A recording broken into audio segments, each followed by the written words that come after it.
নমস্কার বন্ধুরা, আশা করি তোমরা সবাই ভালো আছো। আমার নতুন আরেকটি ব্লগে তোমাদের সবাইকে স্বাগত। আজকে হাজব্যান্ড অফিস থেকে তাড়াতাড়ি ফিরেছে, তাই ভাবলাম সোনাকে একটু ঘুরিয়ে নিয়ে আসি।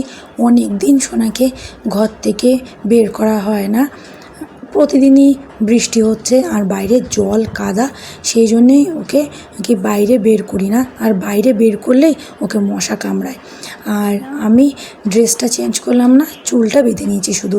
আর একটু আগেও বৃষ্টি হচ্ছিল, রাস্তাটা এখনও ভেজা রয়েছে। আর সোনাকে আর একটু আগে ঘুরতে বের করলে ভালো হতো, কিন্তু হাজব্যান্ড তো একটু আগেই ফিরেছে।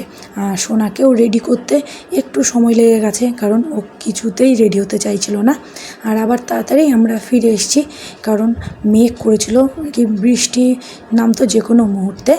আর আজকে হাজব্যান্ড সন্ধে দিয়েছে, আমার ড্রেস চেঞ্জ করে সন্ধে দিতে দিতে আবার দেরি হয়ে যাবে, তাই হাজব্যান্ডে বাইরে থেকে আমরা ঘুরে আসার পরে হাত পা ধুয়ে তারপরে ড্রেস চেঞ্জ করে সন্ধে দিয়ে দিয়েছে। আর এদিকে তো আমি চা বসিয়ে দিয়েছি, আর রাতের জন্য আমি সবজিটা কেটে রাখছি।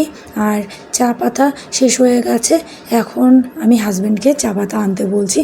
আগের থেকে যে বলবো সেটা আমার মনেই ছিল না। আমার এটা একটা খুব বাজে অভ্যাস যে কোনো কিছু শেষ হয়ে গেলে তারপরে হাজব্যান্ডকে সেই জিনিসটা আনতে বলি, আগে বলার কথা মনেই থাকে না। আর এর জন্য হাজব্যান্ডের কাছে আমি প্রায় প্রতিদিনই বকা শুনি, তবুও এই অভ্যাসটা আমার কিছুতেই পাল্টায় না। চাটা খেয়ে আমি এদিকে রাতের রান্নাটাও বসিয়ে দিয়েছি, মাছের ঝোল প্রায় হয়েই এসছে। আর এইদিকে ভাতও ফুটে গেছে, সুজি ভেজে আমি রেখে দিয়েছিলাম ঠান্ডা হওয়ার জন্য। এখন আমি এই কাচের বয়ামে সুজিগুলো রেখে দিয়েছি। আর দুপুরের যে এটুকুনো ডাল ছিল সেটা আমি ফ্রিজে রেখে দিয়েছিলাম। এখন এটা আমি গরম করব, কারণ এখন তো আমি গাঁটির তরকারি রান্না করছি। আমি গাঁটি খাই না, গাঁটি খেলেও আমার খুব অ্যালার্জি হয়, আমি অনেক সবজিই খাই না। আর দুপুরের আলু ভাজাও রয়েছে, এই দিয়েই আমার খাওয়া হয়ে যাবে। আর এখন আমি সোনাকে পড়তে বসিয়েছি। সোনাকে পড়তে বসানো মানে যুদ্ধের থেকেও কোনো অংশে কম না। সোনাকে আমি কিছুতেই পড়াতে বসাতে পারি না, ও কিছুতেই পড়তে বসতে চায় না। অনেক বুঝিয়ে সুঝিয়ে তারপরে ওকে পড়াতে বসালে কোনো দিন 2 মিনিট কিংবা কোনো দিন 5 মিনিট পড়াশোনা করে, আবার কোনো দিন যদি ইচ্ছা হয় তাহলে আধা ঘন্টার বেশিও কিন্তু পড়াশোনা করে। আর দেখো ও একদম পা মেলে পড়ছে, আমি যা বলছি আমার সঙ্গে সঙ্গে আজকে একদম লক্ষ্মী মেয়ের মতন সব কিছু পড়ে নিচ্ছে। আবার কখন যে ওর মুড হবে যে উঠে চলে যাবে, ওর মুডের উপরই সব নির্ভর করে।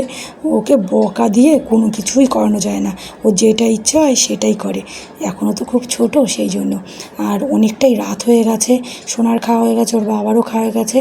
এখন আমি খাবো, আর তরকারি না খেলেও মাছটা খেতেই হবে, এটা হাজব্যান্ডের আদেশ। যাই হোক, আমাদের সবার খাওয়া হয়ে গেছে, এখন আমি বিছানা রেডি করব আর সোনার জামাটা চেঞ্জ করে দেবো। আমি প্রতিদিন সোনাকে শোয়ানোর আগে ওর জামাটা চেঞ্জ করে দিই। আর রাত্রেবেলা কখনোই ওকে আমি টাইট জামা পরাই না, একটু ঢালা জামা পরিয়ে দিই। যাই হোক, তো চলো আমি কাজগুলো করে নিই। আর আজকে আমার ভিডিওটা এই পর্যন্তই, তোমাদের সঙ্গে দেখা হবে আবার নেক্সট ভিডিওতে। তোমরা সবাই ভালো থেকো, গুড নাইট।